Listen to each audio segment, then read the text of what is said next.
नमस्कार दोस्तों, कैसे हैं आप लोग। आज दशहरा है, सभी को दशहरा की हार्दिक शुभकामनाएं। बढ़ते हैं आगे खबरों में। चैनल को लाइक और सब्सक्राइब जरूर कर दीजिए। धन्यवाद। बुद्ध की धरती से हूं, बार बार कहा यह युद्ध का युग नहीं। आसियान सम्मेलन में पीएम मोदी। प्रधानमंत्री नरेंद्र मोदी ने लाओस में आयोजित आसियान भारत शिखर सम्मेलन में कहा है, बुद्ध की धरती से आता हूँ। मैंने बार बार कहा है, यह युद्ध का युग नहीं। समस्याओं का समाधान युद्ध के मैदान से नहीं निकल सकता। उन्होंने कहा, हमारा दृष्टिकोण विस्तारवाद का नहीं, विकासवाद का होना चाहिए।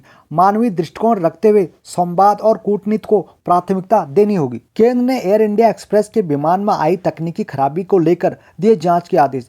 केंद्रीय नागर विमान मंत्री के राम मोहन नायडू ने त्रिची एयरपोर्ट तमिलनाडु से शारजाह यूएई के लिए उड़ान भरने वाली एयर इंडिया एक्सप्रेस की फ्लाइट में तकनीकी खराबी आने को लेकर जांच के आदेश दिए। उन्होंने कहा, शाम 6:05 पर आपातकाल घोषित किया गया और रात 8:15 बजे आपातकाल टेबल ने फ्लाइट को लैंडिंग की तैयारी की सूचना दी। रतन टाटा के निधन के बाद नोएल टाटा को नियुक्त किया गया टाटा ट्रस्ट का चेयरमैन। उद्योगपति रतन टाटा के निधन के बाद उनके सौतेले भाई नोएल टाटा को टाटा ट्रस्ट का चेयरमैन बनाया गया है। सर दोराबाजी टाटा ट्रस्ट और सर रतन टाटा ट्रस्ट के पास टाटा ग्रुप की सभी फर्मों की होल्डिंग कंपनी टाटा सन्स में 50% से अधिक हिस्सेदारी है। नोएल रतन टाटा के पिता नवल टाटा की दूसरी पत्नी के बेटे हैं। फ्री की रेवड़ी यूएस तक पहुंच गई। ट्रंप के बिजली दर को आधा करने वाले ऐलान पर केजरीवाल। आप संयोजक अरविंद केजरीवाल ने शुक्रवार को अमेरिकी राष्ट्रपति पद के उम्मीदवार डोनाल्ड ट्रंप के सत्ता में आने के 1 साल के अंदर बिजली दरों को आधा कर देंगे बयान वाला पोस्ट एक्स पर रिपोस्ट किया।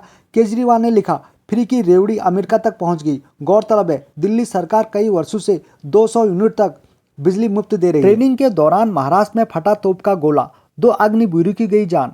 पुलिस ने शुक्रवार को बताया कि नासिक महाराष्ट्र में नियमित ट्रेनिंग सेशन के दौरान तोप का गोला फटने से 2 अग्निवीरों की जान चली गई।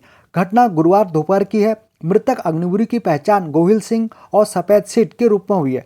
प्रारंभिक रिपोर्ट्स के अनुसार अग्निवीरों द्वारा तोप लोड करने के दौरान विस्फोट हुआ था। हरियाणा में नायब सिंह सैनी 15 अक्टूबर को ले सकते हैं सीएम पद की शपथ। रिपोर्ट, हरियाणा के कार्यवाहक मुख्यमंत्री नायब सिंह सैनी 15 अक्टूबर को दूसरी बार मुख्यमंत्री पद की शपथ ले सकते हैं। रिपोर्ट्स के मुताबिक इस शपथ ग्रहण समारोह में प्रधानमंत्री नरेंद्र मोदी और बीजेपी के कई बड़ी नेता शामिल हो सकते हैं। गौरतलब है कि बीजेपी ने हरियाणा की 90 विधानसभा सीटों में से 48 सीटों पर जीत हासिल की है। हिमाचल सरकार प्राकृतिक खेती करने वाले किसानों को गाय खरीदने के लिए देगी 33,000 रुपये। हिमाचल प्रदेश सरकार ने प्राकृतिक खेती करने वाले किसानों को गाय खरीदने के लिए 33,000 रुपये देने का ऐलान किया है और गौशाला का फर्श पक्का करने के लिए 8,000 की सब्सिडी भी दी जाएगी।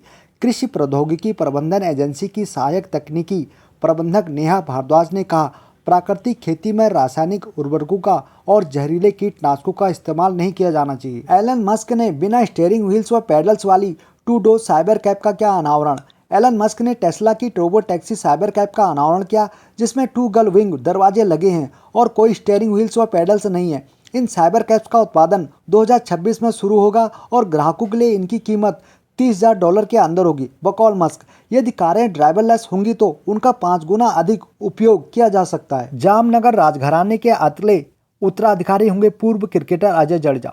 पूर्व भारतीय क्रिकेटर अजय जडेजा को गुजरात के जामनगर राजघराने का अगला उत्तराधिकारी चुना गया है। जाम साहब शत्रुलक्ष्य सिंह महाराज ने शनिवार सुबह एक पत्र के जरिए इसकी घोषणा की। 15 टेस्ट मैच और 196 वनडे मैच खेलने वाले क्रिकेटर अजय जडेजा शाही जामनगर परिवार के वंशज है और उनके पिता दौलत सिंह जडेजा शत्रुलक्ष्य के चचेरे भाई। आईपीएल के ऑक्शन में जाने पर रोहित के लिए लग सकती है काफ़ी महंगी बोली। हरभजन सिंह, पूर्व भारतीय क्रिकेटर हरभजन सिंह ने कहा है कि अगर रोहित शर्मा आईपीएल 2025 के ऑक्शन में जाते हैं तो उनके लिए काफ़ी महंगी बोली लग सकती है। हरभजन ने कहा, यह देखना दिलचस्प होगा कि रोहित को रिटेन किया जाता है या नहीं और कौन सी टीम उनके लिए बोली लगाती है। रोहित शानदार खिलाड़ी हैं, लीडर व ज़बरदस्त मैच विनर हैं। आज के समाचारों में इतना ही। मिलते हैं कल, तब तक के लिए जय हिंद जय भारत। चैनल को लाइक और सब्सक्राइब जरूर करें। धन्यवाद।